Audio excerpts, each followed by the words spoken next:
اللہ تعالیٰ نے قرآن مجید فرقان حمید میں ارشاد فرمایا کہ لقد کان لکم فی رسول اللہ اسوۃ حسنہ، فرمایا بے شک تمہارے لیے رسول کریم علیہ السلام کی زندگی میں بہترین نمونہ ہے، بہترین نمونہ ہے تمہارے لیے حضور کی حیات نور میں۔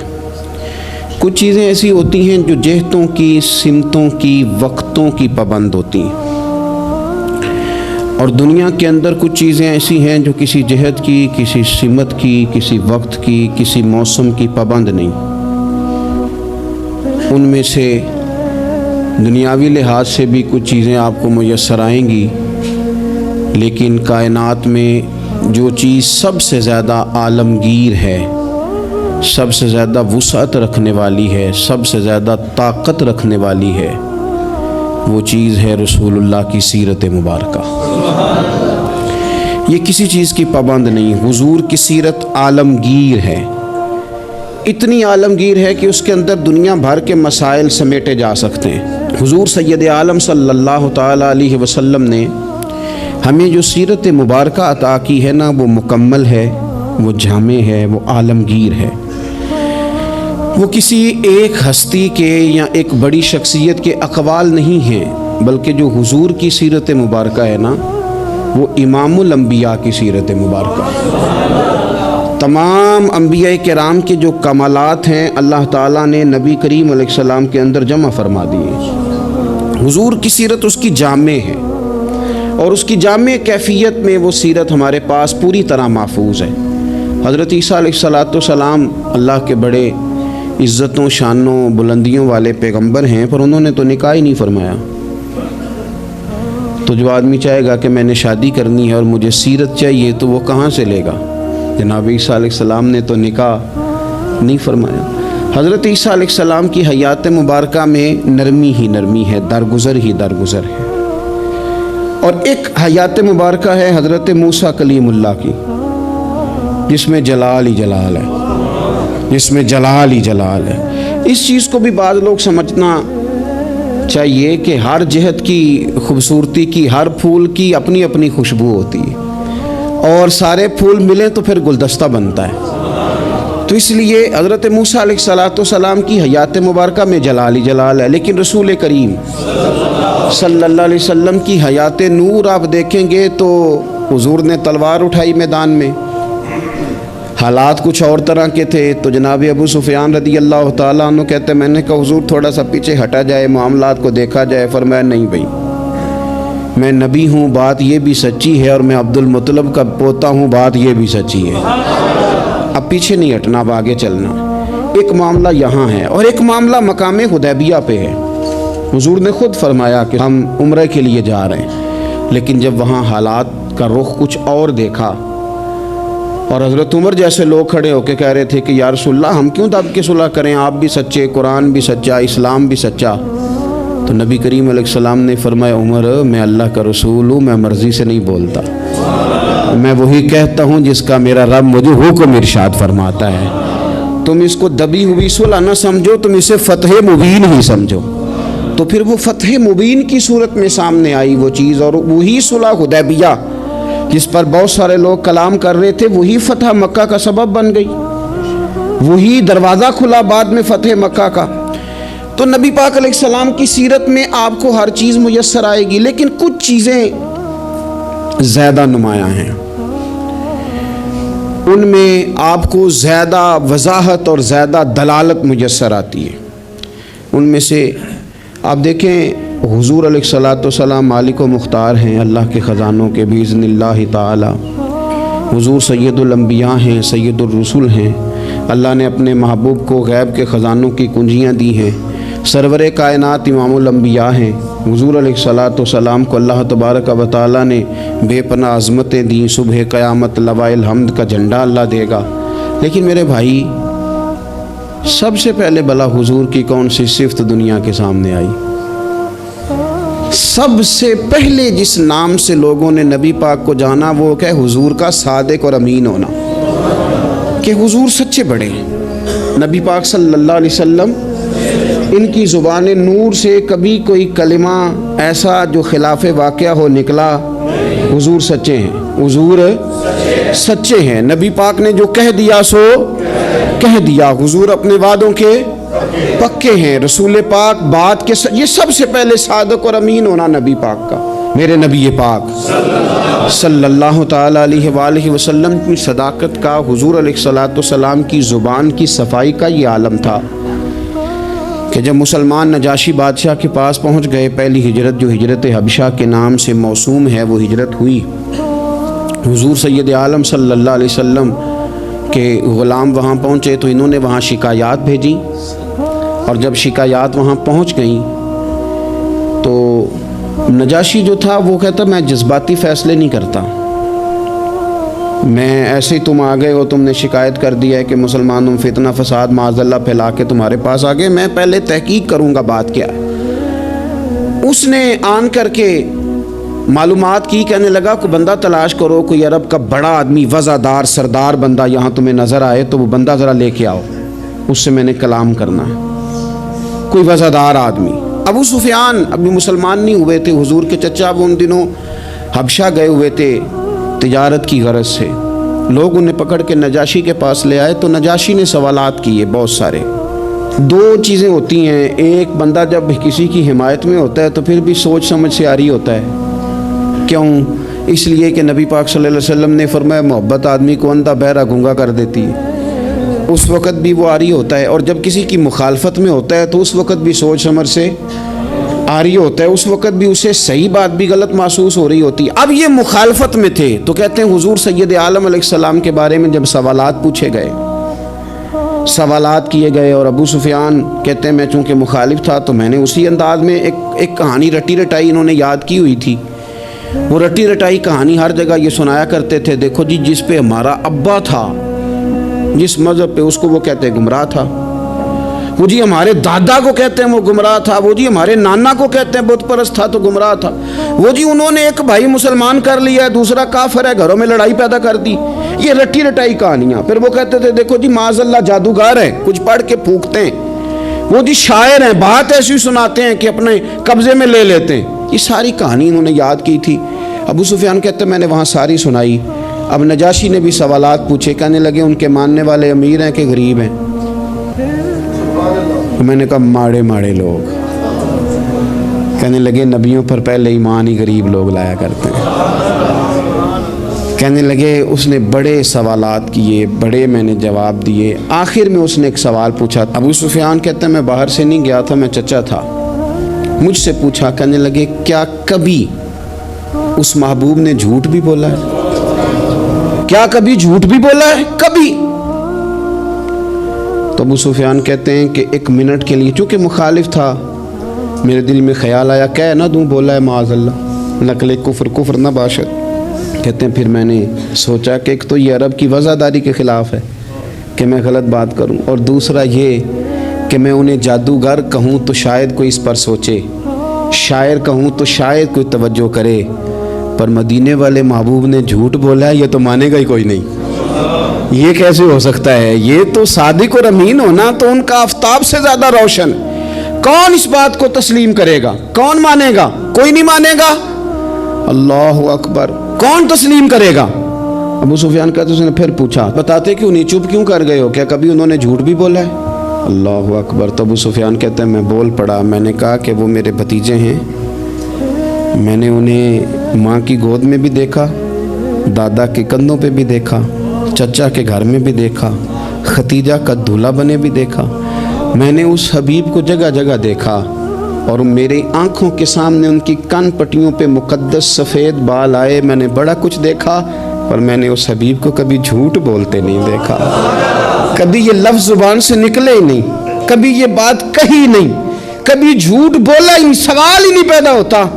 تو کہتے سناٹا چھا گیا میری بات پر مجمع میں۔ نجاشی نے کندھے کے اوپر رومال رکھا، اٹھ دیا۔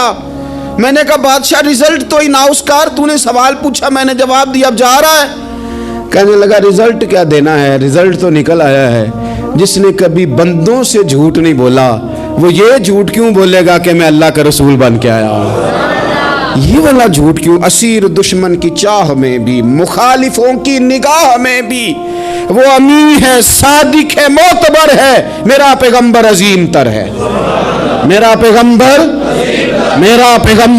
عظیم تر ہے، میرا پیغمبر عظیم تر ہے۔ لگے جو مزدور شاہ ایسا، نہ دھن نہ دولت سربراہ ایسا، دیکھو عرش نشیں کا زمیں پہ گھر ہے، میرا پیغمبر عظیم تر ہے۔ عرش نشیں کا زمیں پہ گھر ہے، میرا پیغمبر عظیم تر ہے۔ میرے عزیز، رسول پاک علیہ السلام کا سچا ہونا، دیانتدار ہونا، یعنی مخالف بھی جس بات کو کہے کہ ہاں یہ بات ٹھیک ہے، کہ ان کی زبان سے کبھی بات غلط نہیں نکلی، لیکن دروغ گوئی، جھوٹ، اور دنیا کے سامنے جھوٹ، اور قومی معاملات میں جھوٹ، اور جتنا دل کرے کھل کے جھوٹ، یہ رویے جب قوموں کے ہو جائیں، میرے عزیز، ایک حضور سید عالم صلی اللہ علیہ وسلم کی صداقتیں، اور پھر میں ایک مقام پہ پہلے بھی میں نے عرض کیا تھا، پھر کہتا ہوں، حضور سید عالم صلی اللہ تعالیٰ علیہ وسلم نے فرمایا تھا یہ جو جھوٹ ہوتا ہے یہ شک پیدا کرتا ہے، اور یہ سچ جو ہوتا ہے یہ اطمینان پیدا کرتا ہے۔ آپ زندگی میں تھوڑے وعدے کر لیں، تھوڑی باتیں کر لیں، پر جتنی کریں، میں عوام سے بھی کہتا ہوں، بیوی نہیں اعتبار کر رہی ہوتی، وہ کہتے ہیں تو جھوٹ ہی بڑے بولتا ہے۔ ایک دوست مجھ سے کہنے لگے کہ آپ اماں سے کہہ دیں کہ میں اس دفعہ عمرے پہ ضرور بھیجوں گا، وہ آپ کی بات مان جائے گی۔ میں نے کہا اماں ابا کو راضی کرنے میں 7-8 منٹ لگ جاتے ہیں، پر اماں تو 1.5-2 منٹ میں راضی ہو جاتی، تو آپ کی اماں نہیں راضی ہو رہی۔ کہنے لگے پہلے کئی دفعہ کہہ چکا ہوں نا عمرے پہ بھیجوں گا، تو بھیج نہیں سکا، تو لہٰذا وہ اب کہتی ہے تو جھوٹ بولتا ہے، تو نے کوئی نہیں بھیجنا، تو فراڈ کرتا ہے۔ ہمارے ہاں مسئلہ مال و دولت کا نہیں، عدم اعتماد کا ہے، اور جب عدم اعتماد اس حد تک پہنچ جائے کہ مائیں بھی اعتبار کرنا چھوڑ جائیں، تو وہ قومیں کیا کردار ادا کریں گی اور کیا وہ سوسائٹی میں خیر تقسیم کریں گی؟ تو سچی بات، نبی پاک علیہ السلام نے فرمایا بندہ جھوٹ بولتا ہے، اور اتنے جھوٹ بولتا ہے کہ وہ رب کی بارگاہ میں جھوٹا لکھ دیا جاتا ہے، اور پھر اس کے لیے جہنم کا فیصلہ ہو جاتا ہے۔ اور کچھ بندے سچ کی کوشش کرتے ہیں، اتنی کوشش کرتے ہیں کہ اللہ کی بارگاہ میں سچے لکھ دیے جاتے ہیں، اللہ کے حضور وہ سچے لکھ دیے جاتے ہیں، اور فرمایا یہ سچ ہی انہیں جنت میں لے جائے گا۔ دوسری بات جو حضور کی سیرت مبارکہ میں ہمیں بہت زیادہ نظر آتی ہے، وہ ہے عہد کی پابندی، وعدوں کی پابندی، جو کہہ لیا سو کہہ لیا۔ جب آپ کوئی عہد کر لیتے ہیں نا، معاہدہ کر لیتے ہیں، پہلے تو اس بات کو اچھی طرح سمجھ لیں کہ حضور نے ایک جملے میں ساری حقیقت بیان کر دی، فرمایا لا دین لمن لا عہد لہ، جو وعدے کا پابند نہیں اس کا کوئی دین ہی نہیں، بات ہی ختم کر دی۔ آگے تو آپ تب بڑھیں گے نا جب بنیاد ہی ہوگی، اور جب دین ہی کوئی نہیں، بنیاد ہی کوئی نہیں، تو پھر بات آگے کیسے بڑھے گی؟ اس سے اگلا آپ فصل کیسے بوئیں گے؟ عزیز دوست، میری بات پر آپ توجہ کریں گے، نبی پاک صلی اللہ علیہ وسلم نے جب عہد کیے تو پھر حضور نے ان عہد کی پابندی کی، اور اس طرح کے بعض اوقات عقل انسانی کھڑی ہو جاتی ہے کہ اس طرح بھی وعدے کی پابندی ہوتی ہے، یعنی بندہ چکرا جاتا ہے کہ یوں بھی ہوتا ہے۔ آپ غور کریں نا، ایک صحابی کہتے ہیں میں نے اعلان نبوت سے پہلے حضور سے کچھ چیز خریدی، اور میں نے عرض کی حضور آپ یہاں رکے، میں پیسے لے کے آیا۔ آپ کتنا کو کسی کا انتظار کر سکتے ہیں؟ میں نے دیکھا ہے 2-4 منٹ امام صاحب لیٹ ہو جائیں تو لوگ اعتراض کرتے ہیں، کہتے ہیں یہ آتا نہیں، لہذا ہم نے بندہ بدلنا ہے، چھٹی دے دو اس کو۔ کتنا کو آخر؟ میرے عزیز، وہ شخص کہتے ہیں، صحابی فرماتے ہیں کہ میں نے نہ کوئی چیز اعلان نبوت سے پہلے خریدی، عرض کی یا رسول اللہ صلی اللہ علیہ وسلم آپ یہاں رکیں تو میں پیسے لے کے آیا، کہتے ہیں میں گیا اور گھر جا کے بھول گیا کہ حضور کو کھڑا کر آیا ہوں۔ 1 گھنٹہ بھولے آپ، 4 گھنٹے بھولے، 1 دن بھولے، کہتے مجھے 3 دن تک یاد ہی نہیں آیا۔ میں نے کہہ دیا آپ نے سن لیا، کبھی سوچو 3 دن انتظار کوئی آسان کام ہے؟ الانتظار اشد من القتل، اہل عرب کہتے ہیں قتل ہوتی اتنی تکلیف نہیں ہوتی جتنی انتظار کرتے ہوئے ہوتی ہے، یہ تو موت سے سخت بات ہوتی۔ کہتے 3 دن مجھے یاد ہی نہ آیا، 3 دن کے بعد مجھے یاد آیا تو میں جلدی سے وہ پیسے تھامے اور اس جگہ پہنچا، جا کے دیکھا تو حضور وہیں کھڑے تھے جہاں میں کھڑا کر آیا۔ وہ تیری سیرت تیری صورت زمانے سے نرالی ہے، تیری ہر ایک ادا پیارے ادائے بے مثالی، حضور وہیں کھڑے تھے، وہیں جلوہ فراز تھے۔ کہتے ہیں مجھے دیکھ کے حضور نے چہرے پر کوئی بل نہیں ڈالا, کوئی حضور کے شکن نہیں آئی.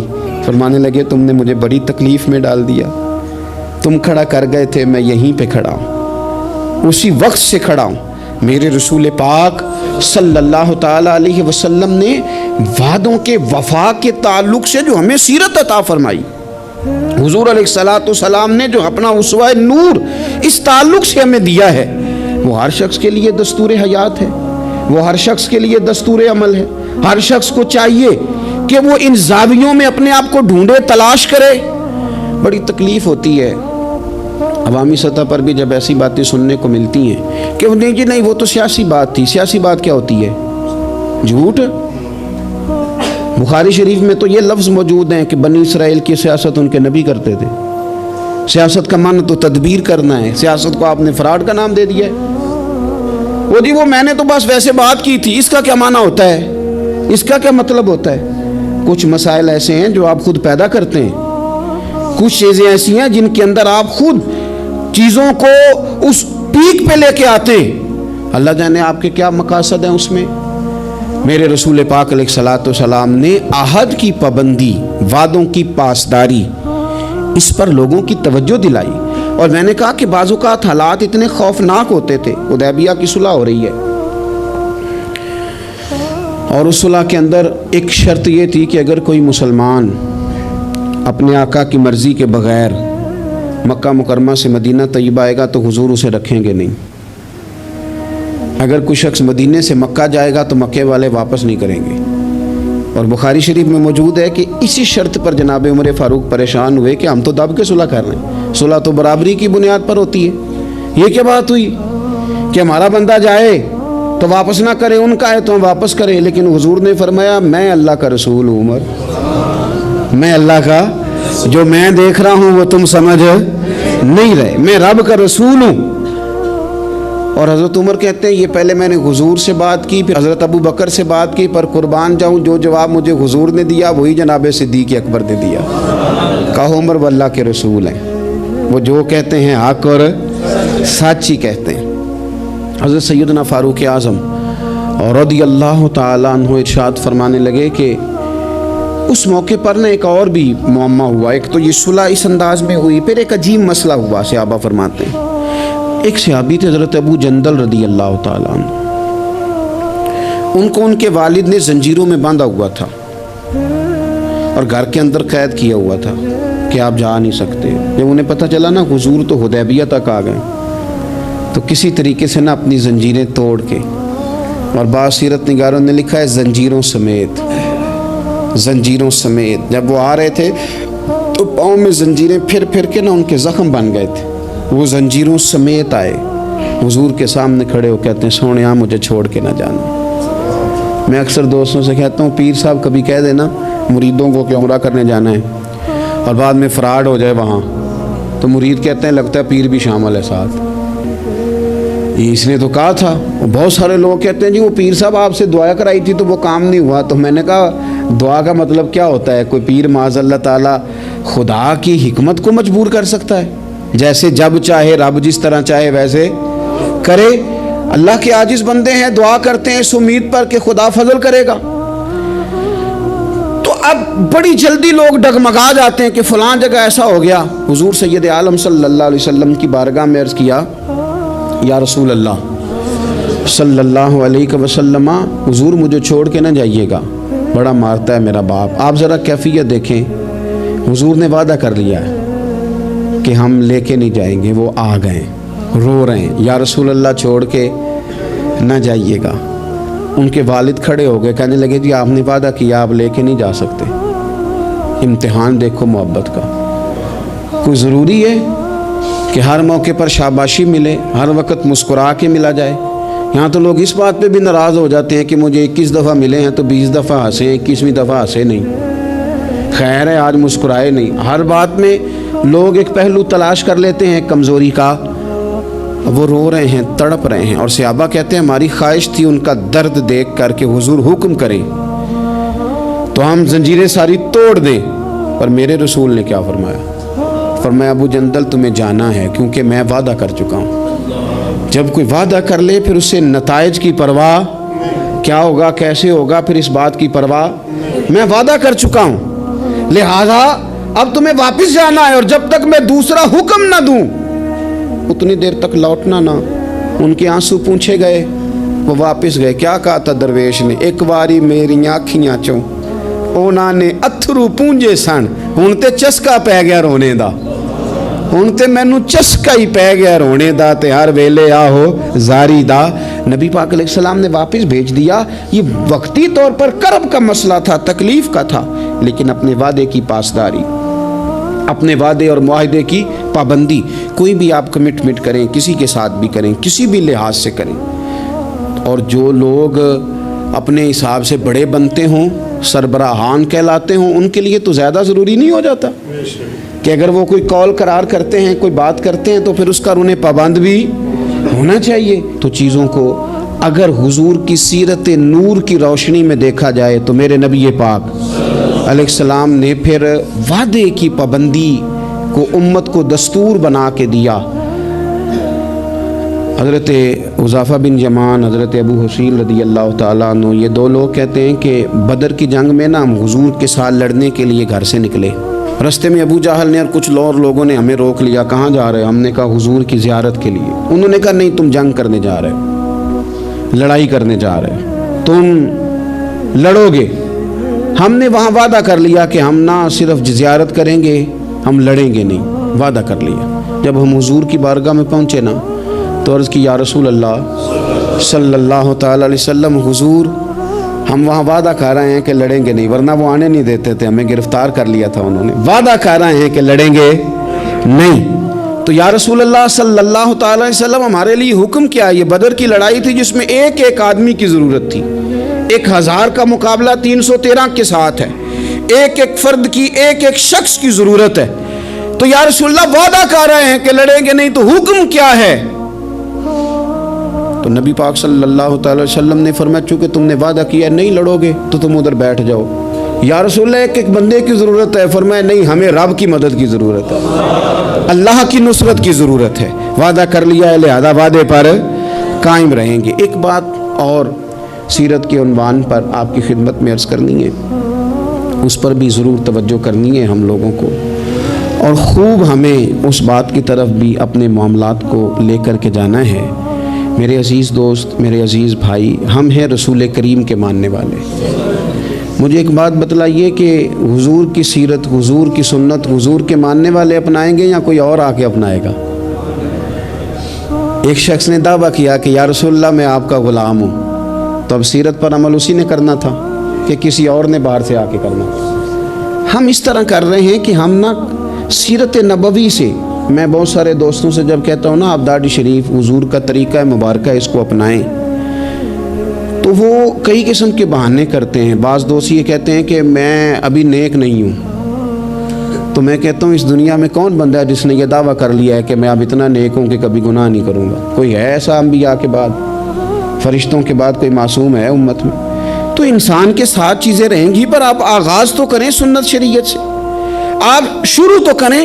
ہم نے کس دن سنت شریعت کا سفر کرنا ہے؟ نبی پاک صلی اللہ علیہ وسلم کے ہر فعل میں حکمت، حضور کی ہر بات میں حکمت۔ کیا ایک چھوٹی سی بات ہے مسواک، کوئی بڑی بات ہے؟ لیکن کتنا بڑا دور آ گیا، کتنے لوگ تبدیل ہو گئے اور کتنی چیزیں آئیں اور کتنے سال بیت گئے، لیکن اس ایک حضور کی ادا کی اہمیت ختم، اس کی اہمیت اپنی جگہ پہ اتنی آج بھی قائم ہے کہ بہت بڑی ریسرچ کے بعد جو بڑے لوگ تھے انہوں نے کہنا شروع کر دیا جو پابندی سے مسواک کرے اسے کینسر نہیں ہوتا۔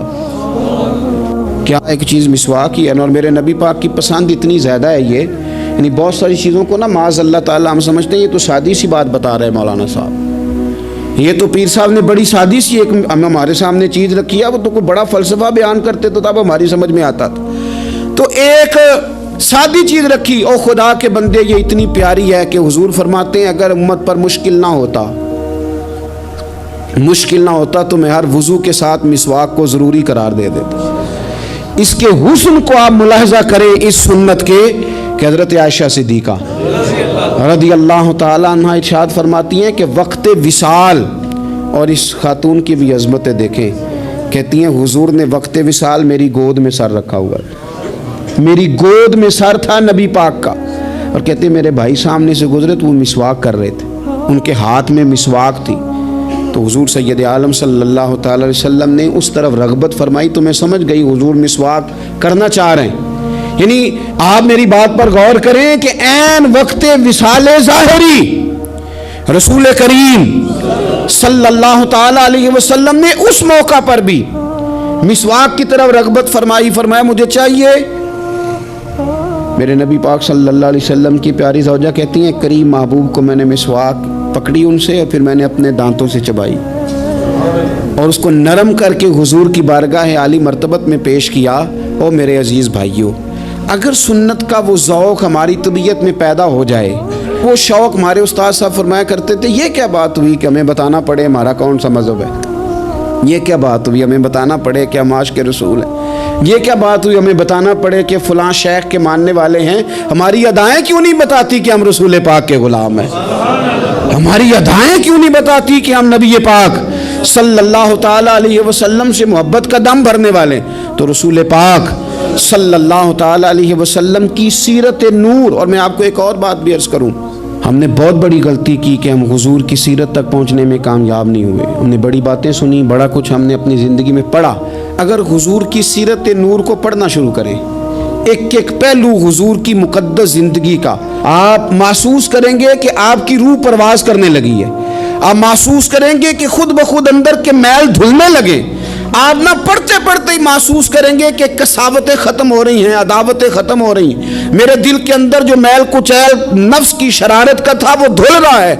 رسول پاک کے جتنا کوئی قریب جاتا ہے اتنا وہ رب کے قریب ہو جاتا ہے، اتنا وہ اللہ کے قریب ہو جاتا ہے۔ آپ سیرت مبارکہ سے فیوز و برکات لیں، اپنے گھروں میں حضور کی سیرت نور کا پیغام لائیں، اور یہ جو 2-3 گزارشات میں نے آپ کی خدمت میں شروع میں عرض کی ہیں، ان پر توجہ کریں۔ ہمیں کچھ پہلو ایسے ہیں زندگی میں جن کو ہمیں پوری طرح سمجھ جانا چاہیے، اور کسی بھی فورم پر اللہ ہمیں موقع دے، کوئی بھی فورم ہو، تو احقاق حق اپنی زندگی کا وتیرہ بنایا جائے۔